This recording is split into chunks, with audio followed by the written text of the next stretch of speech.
अंगधा नामक गांव में चेरालू और शेषम्मा रहते थे। उनकी दो बेटियां थीं, बड़ी मंजुला और छोटी लावण्या। मंजुला बहुत शांत स्वभाव की थी, लेकिन लावण्या बड़ी नटखट। लावण्या इतनी शरारतें करती थी कि उसके माँ बाप काम के साथ साथ उसे संभालने से तंग आ जाते थे। एक दिन जब दोनों स्कूल जा रही थीं, तो लावण्या को पड़ोसी के घर में अमरूद का एक पेड़ दिखाई दिया, जिसे देखकर, दीदी अमरूद खाओगी? ये सुनकर, हाँ खाना तो है, लेकिन फल खरीदने के लिए पैसे कहाँ हैं अभी? नहीं है ना? अरे दीदी, तुम खाने से मतलब रखो, हमें खरीदने के लिए पैसे चाहिए होंगे, तोड़ने के लिए थोड़ी ना चाहिए होंगे, उसने कहा। और वो पेड़ से फल तोड़ने लगी, लेकिन मालिक ने उसे तोड़ते हुए देख लिया और आकर चिल्लाया, लावण्या पेड़ से नीचे उतर, अगर तुझे फल खाना है तो खरीद कर खा, मेरे बाग से मत तोड़। मंजुला, तुमको तो कम से कम अपनी छोटी बहन को समझाना चाहिए कि इस तरह फल की चोरी ना करे। जब पेड़ के मालिक ने मंजुला को डांटा तो वो बुरी तरह डर गई और रोने सी हो गई। लावण्या तुरंत पेड़ से नीचे उतरी और अपनी बहन के पास आई। मालिक को घूरते हुए उसने अपने दिल में सोचा, रुको और देखो कि अब मैं क्या करती हूँ। तुमने मेरी बहन को रुलाया, तुम्हारी खैर नहीं, उसने अपने दिल में सोचा और फिर अपने रास्ते निकल गई। अगले दिन जब मालिक ने जाकर देखा तो पेड़ पर एक भी फल नहीं था। ये देखकर, हे भगवान, अमरूद के पेड़ के सारे अमरूद किसने तोड़ लिए? अब मैं किससे जाकर शिकायत करूंगा? वो दुखी होने लगा। उसी समय लावण्या स्कूल जा रही थी। उसने देख लिया कि वो परेशान हो रहा है और हंसने लगी। कुछ सालों बाद मंजुला की शादी हो गई। इतने सालों से वो दोनों एक साथ थीं। जैसी रीत है, अगले ही दिन मंजुला को अपने ससुराल जाना पड़ा। लावण्या बहन से इस जुदाई को बर्दाश्त नहीं कर पा रही थी। अपने पापा से कहने लगी, पापा दीदी कब वापस आएंगी? वो हमेशा मंजुला के बारे में पूछती रहती। उसके पिता को समझ नहीं आ रहा था कि वो अपनी बेटी को कैसे समझाए। बेटी, एक बार जब लड़की की शादी हो जाती है तो उसे अपने ससुराल में ही रहना पड़ता है, वही उसका घर होता है। अरे लड़की को क्यों जाना पड़ता है? लड़का यहाँ आकर क्यों नहीं रह सकता है पापा? उसने कहा। लावण्या के इस सवाल का पिता के पास कोई जवाब नहीं था। कुछ सालों में लावण्या ने भी अपनी पढ़ाई खत्म कर ली, लेकिन उम्र के साथ उसकी शरारतें भी बढ़ती जा रही थी। माता पिता ने उसकी शादी करने का विचार किया और उसे उसके ससुराल भेजने की सोची, लेकिन जब लावण्या को इस बात का पता चला, पापा मैं शादी नहीं करूंगी, मैं आपके साथ ही रहूंगी, मुझे शादी करके अपने घर को छोड़कर कहीं नहीं जाना। माँ तुम पापा को समझाओ। हर लड़की को एक दिन अपने ससुराल जाना होता है बेटी। दोनों ने उसे समझाने की बहुतेरी कोशिश की, लेकिन वो बिल्कुल राजी नहीं हुई। तो उन्होंने मंजुला को अपने घर बुलाया और उसे राजी करने के लिए कहा। मंजुला ने अपनी छोटी बहन से कई तरह से बात की और आखिर उसे शादी के लिए राजी कर ही लिया और उन्होंने उसकी शादी कर दी। शादी के बाद पहली रात वो बहुत अच्छे से तैयार हुई। अपने कमरे में अकेली थी। शरारती दिमाग तो था ही, तो उसे फिर एक शरारत सूझी। जब उसकी सास बुलाने आई तो देखा वहां कोई नहीं है और फिर उसे टूटी हुई खिड़की दिखाई दी, जिसे देखकर उसे समझ नहीं आया कि क्या करे। लावण्या नजर नहीं आ रही, वो कहीं चली गई। वो जोर से चिल्लाई।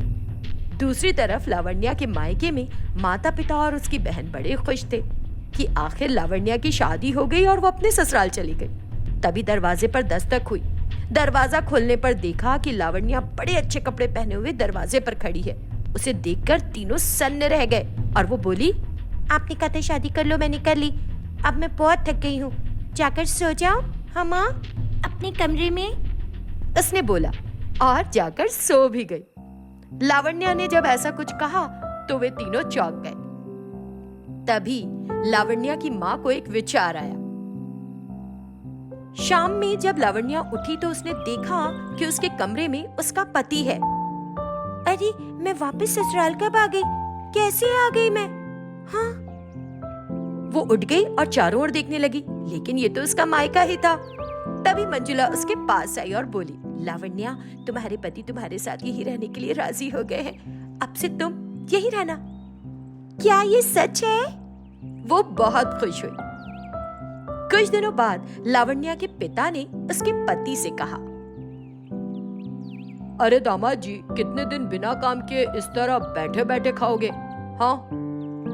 एक और दिन सास यूं कहने लगी, दामाद जी, आज मेरी तबीयत ठीक नहीं, कृपया मेरे लिए दाल पीस दीजिए। ये सुनकर लावण्या बोली, अरे मैं हूं ना, मैं कर दूंगी। उनको क्यों कह रही हो तुम? क्यों, उनको ये काम करना नहीं आता है क्या? इस तरह उसने अपने दामाद को बहुत खरी खोटी सुनाई। हर आए दिन वो उसे कुछ न कुछ कहने लगते थे। यही नहीं, अब तो पड़ोसी भी कहने लगे थे।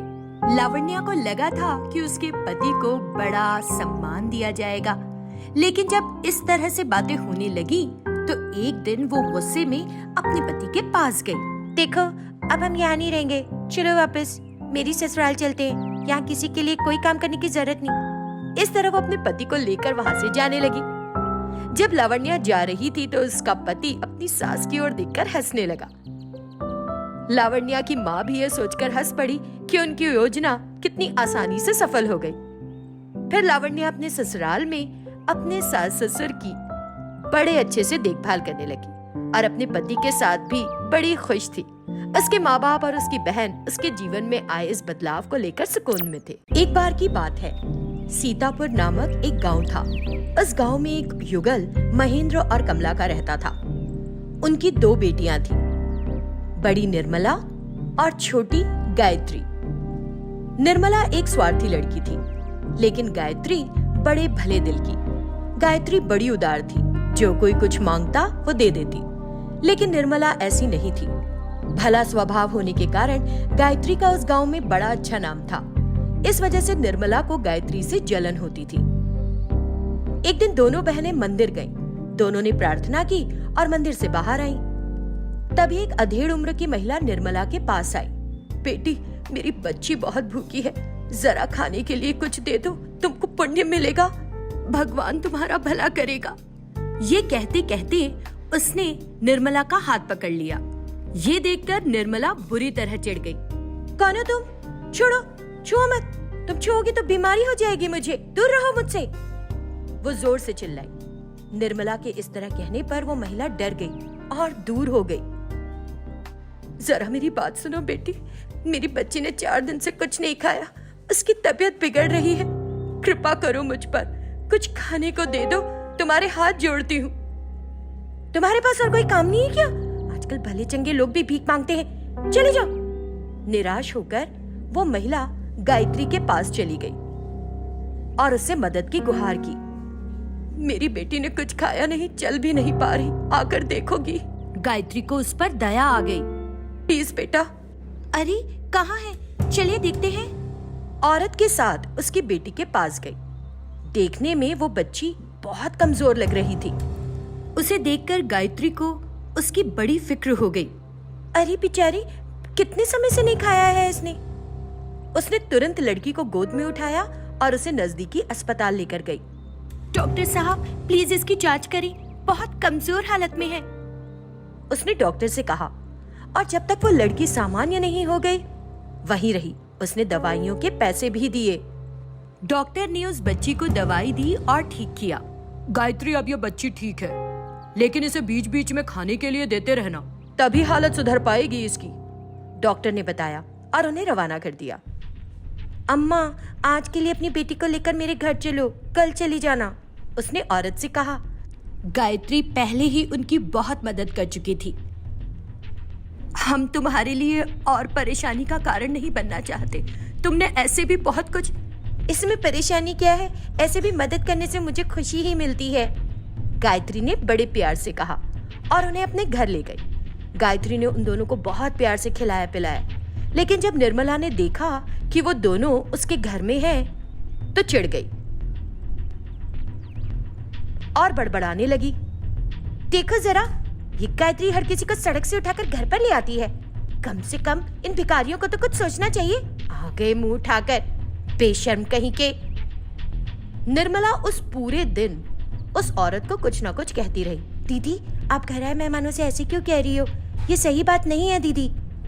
गायत्री ने उन दोनों को अपने घर में बड़े प्यार से रखा और उन्हें सुला दिया।